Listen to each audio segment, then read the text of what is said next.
out, we can see the outermost covering of the dura mater. What is that called?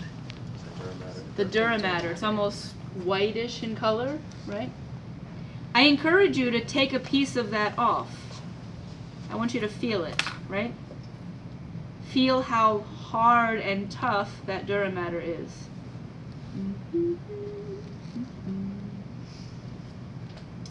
I feel pressure with the camera on me. Is this what actors feel Watched like? that cap like 400 times. Was it helpful? Yeah. Oh, Yes. absolutely. Good. Yeah. You should start charging. You should put ads on the videos. Yeah. Monetize them. And I have to reach like 1,000 likes or something, Right. or views. Jeez. That'll be tough. Only like a couple labs left.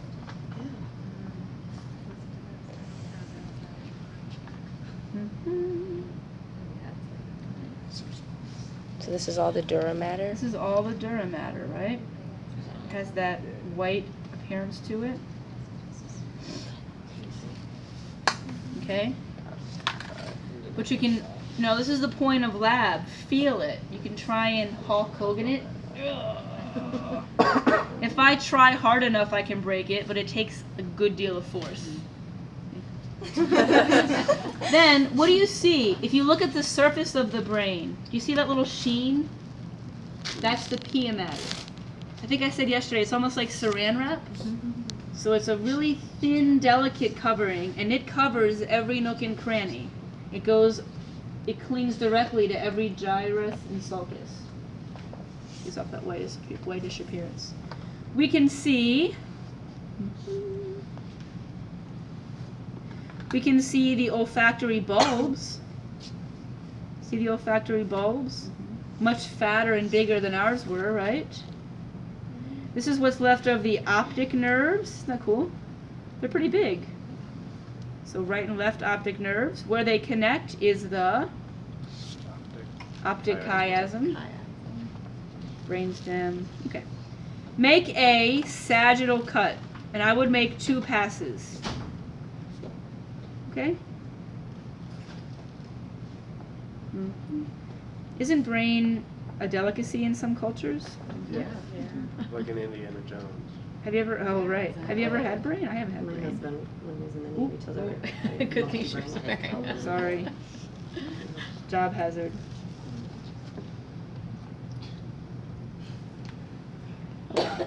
So once we open it up, we can see all these things, right? We can see the cerebellum with the arbor vitae. Pretty cool. We can see the cerebral cortex. We can see the corpus callosum. Remember I was saying I wanted you to pull it apart a little bit? You see the gaps right there? See the gaps? There's going to be a gap under the corpus callosum too.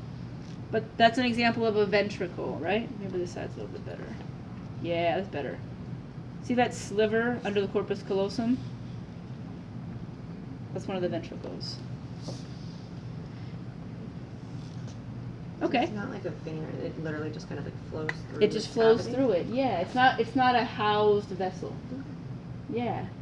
Now, the diencephalon, it's harder. It's not like a raised boob with a nipple, but we can see there's kind of the outline of a round area. This is the thalamus. That round central part. Behind it is the epithalamus. In front is the hypothalamus. But just appreciate, it's just mushy.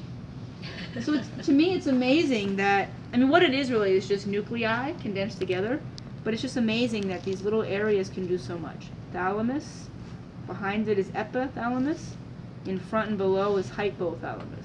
You won't see the pituitary glands, they were chopped off. Now in terms of the brain stem, it's going to be harder, right? So, I don't know, I might say that this here is the pons because it's the most rounded. But again, they're not distinctive, so this is the best guess we can do. Somewhere around here is the pons. Region above it is midbrain. Midbrain, pons, medulla. The medulla just continues onto the spinal cord. Midbrain, pons, medulla. Cool. Also, I'd like you to make a frontal cut. So make a frontal cut, because that'll enable you to see really well the outer cerebral cortex gray matter and the inner cerebral white matter. Isn't that pretty? That's it. Okay? So gear up. 1 brain per table should be good. Only, right? Oh, okay.